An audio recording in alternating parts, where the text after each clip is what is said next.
చేస్తున్నామని అంటున్నారు. ప్రజలు దీన్ని చూసి నవ్వుతున్నారు. ఈరోజు ప్రక్షాళన చేస్తామని చేస్తున్నారు కదా, మీ యొక్క భార్యని ఏ రోజైనా కానీ మీరు తిరుపతి తిరుమల దేవస్థానానికి తీసుకెళ్లారా? ఈరోజు కాలినడక మీద మీరు తిరుమలకి వెళ్తున్నామంటున్నారు. ఇప్పుడు మొదటిసారి మీరు తిరుమలకి వెళ్తున్నారా కాలినడకన? ఇంతకుముందు ఎప్పుడైనా వెళ్ళారా?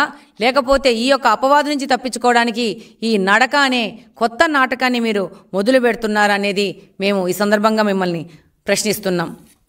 ఈరోజు ఈ వైసీపీ వాళ్ళు తిరుపతి తిరుమల దేవస్థానాన్ని ఒక ఏటీఎం లాగా మార్చేసుకున్నారు. ఏ రోజు కానీ హిందూ సాంప్రదాయాలకు సంబంధించిన పూజలు చేయని జగన్మోహన్ రెడ్డి గారు టీడీపీ హయాంలో పాపాలకు ప్రక్షాళన అని చెప్పేసి దేవాలయాల్లో పూజలంటూ ఒక కొత్త నాటకాన్ని మొదలుపెట్టడము, ఈ యొక్క కల్తీ నెయ్యి ఒక కర్త కర్మ క్రియ వైసీపీకి సంబంధించిన నాయకులు, దాని నాయకుడు జగన్మోహన్ రెడ్డి గారు అనేది ప్రతి ఒక్కరికి తెలుసు. దీని నుంచి తప్పించుకోవడానికి దేశంలోనే కాదు ప్రపంచం మొత్తం ఉన్న హిందువుల మనోభావాలు ఈరోజు దెబ్బతీశారు. దాని నుంచి తప్పించుకోవడానికి వీళ్ళు కొత్త నాటకం మొదలుపెట్టడం జరిగింది.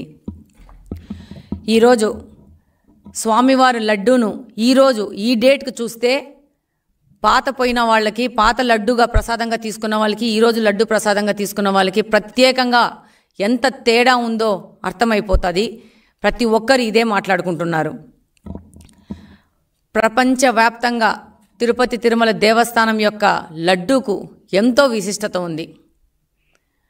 ప్రతి ఒక్కరూ తిరుపతి లడ్డూ కోసం ఎదురు చూసే పరిస్థితుల నుంచి తిరుపతి లడ్డూ మనం తిన్నామా ఈ 5 సంవత్సరాల్లోనే బాధపడే స్థితికి ఈ వైసీపీ ప్రభుత్వము మన తిరుపతి తిరుమల దేవస్థానాన్ని తీసుకొని వచ్చింది.